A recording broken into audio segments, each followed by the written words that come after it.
नमस्कार. विचार करा, 1941 साल, मुंबईतले असे कामगार ज्यांना कोणीच विचारत नव्हतं. त्यांच्यात एका भाषणामुळे अक्षरशः क्रांतीची ठिणगी पडली आणि ते भाषण होतं डॉक्टर बाबासाहेब आंबेडकरांचं. आज आपण त्यांच्या त्या सिंहाच्या गर्जनेबद्दल बोलणार आहोत, ज्याने खरं तर इतिहासाला एक वेगळंच वळण दिलं. तर ही गोष्ट आहे 1941ची.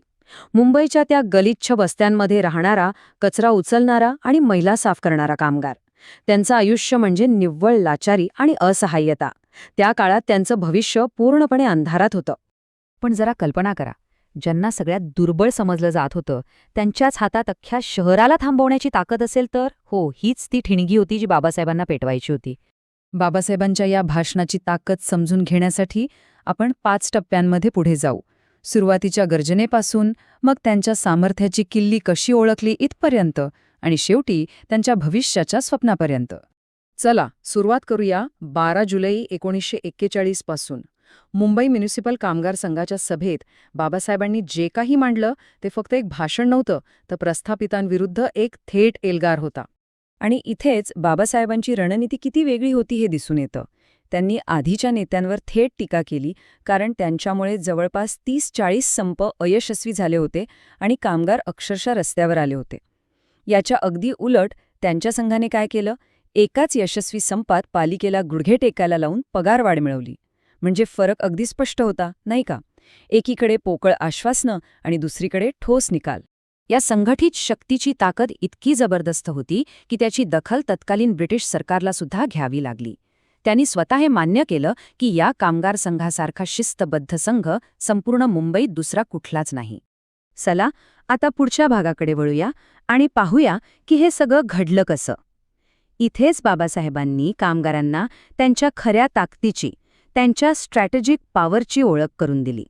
बाबासाहेबांचे हे शब्द त्या कामगारांच्या थेट काळजाला भिडले असणार.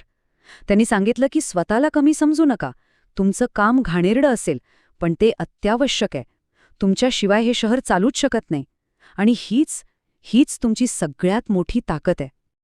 इथे बाबासाहेबांनी त्यांच्या ताकदीचं एक ठोस आणि भयानक चित्र उभं केलं. त्यांनी कामगारांना समजावलं की विचार करा, जर तुम्ही फक्त 1 आठवडा काम थांबवलं तर मुंबईशी काय अवस्था होईल. शहरात रोगराई पसरेल आणि लोकांचा जीव धोक्यात येईल. याचा अर्थ अगदी स्पष्ट होता. तुमची एकजूट ही कोणत्याही हिंदू मुस्लिम दंगलीपेक्षा किंवा इतर कुठल्याही आंदोलनापेक्षा कितीतरी पटीने मोठी आहे. तुमच्या हातात फक्त संप करण्याची नाही, तर अख्ख्या शहराचा कारभार थांबवण्याची शक्ती आहे. पण फक्त शक्तीची जाणीव करून देणं पुरेसं नव्हतं. बाबासाहेबांना हे चांगलंच माहीत होतं की या एकतेला तोडण्याचे प्रयत्न नक्की होणार. तर या विभागात आपण पाहूया की त्यांनी या धोक्याबद्दल कोणता इशारा दिला होता. त्या काळी अधिकारी काय करायचे? कामगारांमध्ये फूट पाडण्यासाठी जिल्हावादाचा वापर करायचे. अरे हा नाशिकचा आहे, तो साताऱ्याचा आहे, असं म्हणून त्यांच्यात भांडणं लावायचे. यावर बाबासाहेबांनी एकच उत्तर दिलं, हे सगळे छोटे मोठे भेद विसरून जा आणि फक्त एक व्हा. एकता टिकवण्यासाठी त्यांनी फक्त भावनिक आवाहन नाही केलं, तर एक सामाजिक आवाहन केलं. त्यांनी एक जबरदस्त उदाहरण दिलं की जसा कोणताही मुसलमान बिस्मिल्ला म्हटल्यावर एकत्र येतो, त्याच तीव्रतेने तुम्ही तुमच्या समाजाच्या ओळखीवर एकत्र या.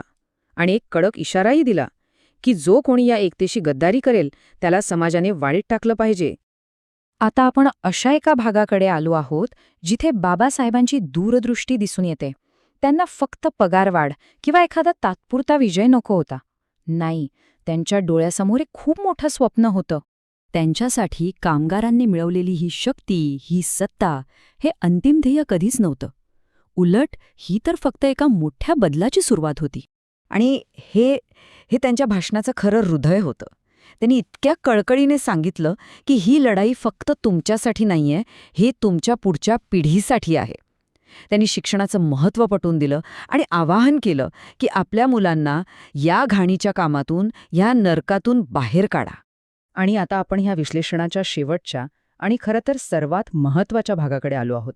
बाबासाहेबांनी त्यांच्या संपूर्ण भाषणाचा सार फक्त एका तत्वात सांगितला. हे त्यांचे अंतिम आणि अत्यंत प्रभावी शब्द होते. त्यांनी अगदी स्पष्टपणे सांगितलं की माझी लढाई तुमच्या एकतेवर अवलंबून आहे. जर तुम्हीच आपापसात विभागलेले असाल तर तुमच्यासाठी लढणारा नेता तरी काय करणार? तुमची एकता हाच माझा खरा आधार आहे. बाबासाहेबांनी तेव्हा एकतेची जमीन मजबूत करायला सांगितली होती. त्यांचा तो संदेश आजही तितकाच महत्वाचा आहे. प्रश्न फक्त हा आहे की आज आपली ती एकतेची जमीन कोणती आहे, ज्यावर आपण सर्वजण एकत्र उभे आहोत?